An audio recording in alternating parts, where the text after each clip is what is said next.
ವಿಷ್ಣುವರ್ಧನ್ ಅವರು ವಿಧಿವಶರಾದರು ಅನ್ನೋ ಸುದ್ದಿ ಕೇಳಿದಂಥ ಕ್ಷಣ ನಿಮ್ಗೆ ಅನಿಸಿದೇನು? ಆ ದಿನ ಹೇಗಿತ್ತು? ಸುಮಾರು 5:15ಗೆ ಆನಂದ ಮೂರ್ತಿ ಅಂತ ಇದೇ ಕೇಂದ್ರೀಯ ಸದನ ಕನ್ನಡ ಸಂಘದ ಸೆಕ್ರೆಟರಿ ನನಗೆ ಫೋನ್ ಮಾಡಿದ್ದು. ಸರ್ ವಿಷ್ಣು ಸರ್ ಹೋಗ್ಬಿಟ್ರು.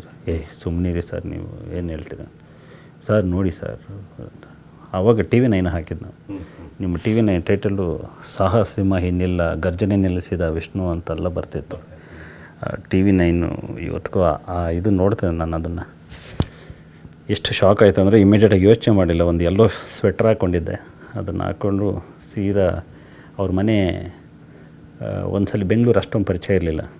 ಸೊ ಯಾಕಂದರೆ ಒಂದೆಲ್ಲೋ ಕಡೆ ಕೆಲಸ ಮಾಡ್ತೇವೆ, ಓಡಾಡ್ತಾ ಇರಲಿಲ್ಲ. ಸೊ ಸೀದಾ ಬೈಕ್ ತೊಗೊಂಡು ಹೋದೆ ನಾನು. ಜಯನಗರ ಅಲ್ಲಿ ಇಲ್ಲಿ ಸುತ್ತಾಡಿಕೊಂಡು ನನಗೆ ಈ ಚಂದ್ರಶೇಖರ್ ಅಂತ ಹೇಳ್ಬಿಟ್ಟು ವಾರ್ತಾ ಇಲಾಖೆಯಲ್ಲಿದ್ದರು, KS ಅಧಿಕಾರಿ. ಅವರು ವಾಕಿಂಗ್ ಮಾಡ್ತಾಯಿದ್ರು. ಅವರು ಸಿಕ್ಕರು. ಸರ್ ವಿಷ್ಣು ಸರ್ ಮನೆ ಈ ಪಾರ್ಕ್ ಹತ್ರ ಅಲ್ಲಪ್ಪ, ಆ ಪಾರ್ಕು ಅಂತ ಹೇಳಿ ದಾರಿ ತೋರಿಸಿ ಅಲ್ಲಿ ಹೋಗೋಷ್ಟೊತ್ತಿಗೆ ಒಂದು 50 ಜನ 100 ಜನ ಇದ್ರು ಅಷ್ಟೊತ್ತಿಗೆ. ಅಷ್ಟು ಬೇಗ ಹೋಗಿದ್ದೆ ನಾನು. ಅದಾದಮೇಲೆ ಯಜಮಾನರು ಬಂದರು, ತುಂಬ ಜನ ಗೆಸ್ಟ್ಗಳೆಲ್ಲ ಬಂದರು. ಸೊ ನಾವು ಒಂಥರ ಶೂನ್ಯ ಭಾವ ಸರ್ ಅವತ್ತು ನಾವು ಅನುಭವಿಸಿದ್ದಿತ್ತಲ್ಲ. ನಾನು ನನ್ನ ಗೆಳೆಯ ವಿನಯ್ ಅಂತ ಮತ್ತು ವಿಷ್ಣು ಪ್ರಕಾಶ್ ಅಂತ. ಇವತ್ತು ವಿಷ್ಣು ಪ್ರಕಾಶು ಅರಕಲಗೂಡು ಮಂಜು ಶಾಸಕರವರ PS ಆಗಿದ್ದಾರೆ. ಅವರು ಯಜಮಾನರನ್ನು 3 ಸಾರಿ ಅಲ್ಲಿ ಕರೆಸ್ಕೊಂಡಿದ್ರು. ಅವರು ಮತ್ತು ವಿನಯ್ ಅಂತ ಹೇಳ್ಬಿಟ್ಟು ಅವರು ಸರ್ಕಾರಿ ಅಧಿಕಾರಿ, ನಾನು 3 ಜನ ಒಟ್ಟಿಗೆ ಇಡೀ ದಿವಸ ಅಲ್ಲಿ ನ್ಯಾಷನಲ್ ಕಾಲೇಜ್ ಹತ್ರ ಇದ್ವಿ. ಅದು ಮುಗಿಸ್ಕೊಂಡು ಬೈಕಲ್ಲಿ 3 ಜನ ನಾವು ಉತ್ತರಹಳ್ಳಿಗೆ ಅಭಿಮಾನ್ ಸ್ಟುಡಿಯೋದಲ್ಲಿ ಅಂತ್ಯ ಸಂಸ್ಕಾರ ಅಂತ ಹೇಳಿದಾಗ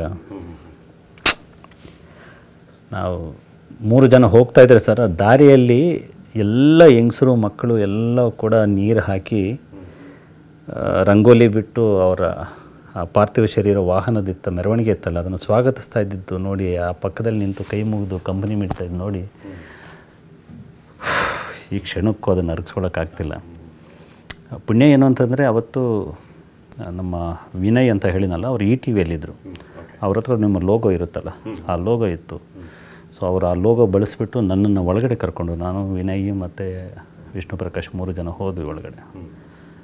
ಹೋಗಿ ನಾವು ಅಲ್ಲಿ ಒಳಗಡೆ ಅಭಿಮಾನಿಗಳು ಯಾರು ಬಡ್ಡಿಲ್ಲ, ಬಟ್ ನಾವು ಮಾತ್ರ ಕೆಲವರು ಹೋದ್ವಿ. ಮತ್ತು ಆಮೇಲೆ ಒಂದು 500 ಜನ ಅದರಲ್ಲಿ. ಅವಾಗ ಅದು ದುನಿಯಾ ವಿಜಯಿಂದ, ಅರ್ಜುನ್ ಸರ್ಜಾ ಅವರಿಂದ, ಅಂಬರೀಷ್ ಸರಿಂದ ಬಂದರು. ಮತ್ತು ಯಡಿಯೂರಪ್ಪ, ಶೋಭಾ ಕರಂದ್ಲಾಜೆಲ್ಲ ಚೇರ್ಗಳು ಹಾಕ್ಬಿಟ್ಟು ಅಲ್ಲೆಲ್ಲ ಎತ್ತರದಲ್ಲಿ ಕೂರಿಸಿದ್ರು. ಸೊ ನಾವು ಮಾತ್ರ ಅಲ್ಲೇ ಅವ್ರ ತಲೆ ಹತ್ರನೇ ಅಕ್ಕಪಕ್ಕದಲ್ಲಿ ಓಡಾಡ್ಕೊಂಡು ಹಿಂಗೆ ಕೈ ಕೊಟ್ಕೊಂಡು ನಿಂತಿದ್ವಿ.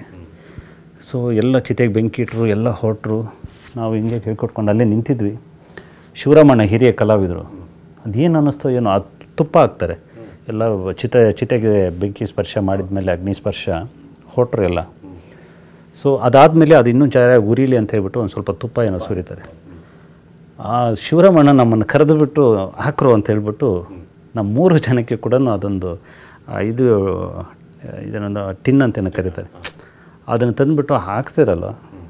ನಮಗೆ ಆ ಕ್ಷಣಕ್ಕೆ ಏನಾಯಿತು ಗೊತ್ತಿಲ್ಲ, ನಮಗೇನು ಋಣ ಇವರ ಚಿತೆಗೆ ಇದು ಹಾಕುವಂಥದ್ದು ಅಂತ ಹೇಳಿ 3 ಜನ ನಾವು ಅವತ್ತು ಭಾಳ ಭಾವುಕರಾಗ್ಬಿಟ್ವಿ. ನಾವು ಅವತ್ತು ಇಡೀ ದಿವಸ ಊಟ ಮಾಡಿಲ್ಲ, ಒಂದು ಲೋಟ ನೀರು ಕೂಡ ಕೊಡ್ತಿರ್ಲಿಲ್ಲ.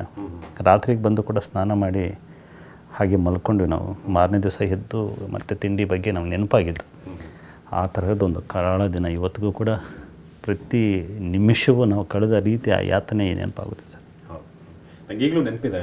ನಾನು ಲೈವ್ ನೋಡ್ತಿದ್ದಂಥ ಸಂದರ್ಭದಲ್ಲಿ ಅಂಬರೀಷ್ ಅವ್ರ ಮೈಕಲ್ಲಿ ಅನೌನ್ಸ್ ಮಾಡೋದು, ಎಲ್ರಿಗೂ ಕೂಡ ಸಮಾಧಾನ ಮಾಡೋದು, ಕಲ್ಲುಗಳು ಬಿದ್ದುಬಿಟ್ಟು ಯಾರೋ ಕೆಲವರು ಕಿಡಿಗೇಡಿಗಳು ಇದ್ದಕ್ಕಿದ್ದಂಗೆ ಕಲ್ಲು ಹಾಕಕ್ಕೆ ಶುರು ಮಾಡಿಬಿಟ್ರು. ಹೌದು.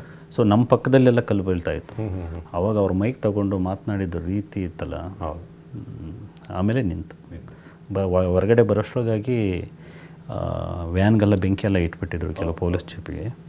ಸೊ ಕೆಲವರು ಅದನ್ನು ಅಂದರೆ ಅಲ್ಲಿ ಒಳಗಡೆ ಬಿಡಲಿಲ್ಲ ಅನ್ನೋ ಕಾರಣಕ್ಕೆ ಆಕ್ರೋಶನೋ, ಅಥವಾ ಈ ಒಂದು ಸಾಮಾನ್ಯವಾಗಿ ಕೆಲವೊಂದು ವಿಷಯಗಳಲ್ಲಿ ರಾಜಕೀಯಗಳು ನಡೆದುಬಿಡ್ತವೆ. ಕೆಲವರು ಬಂದುಬಿಟ್ಟು ಇದೊಂದು ಸ್ವಲ್ಪ ಇದು ಮಾಡಿಬಿಡ್ಲಿಕ್ಕೆ ಏನೋ ಮಾಡಿಬಿಟ್ರೋ ಗೊತ್ತಿಲ್ಲ. ಬಟ್ ಸಮಸ್ತ ವಿಷ್ಣು ಅಭಿಮಾನಿಗಳು ಅವತ್ತು ಭಾಳ ಶಾಂತ ಚಿತ್ತರಾಗಿ ವರ್ತಿಸಿದರು.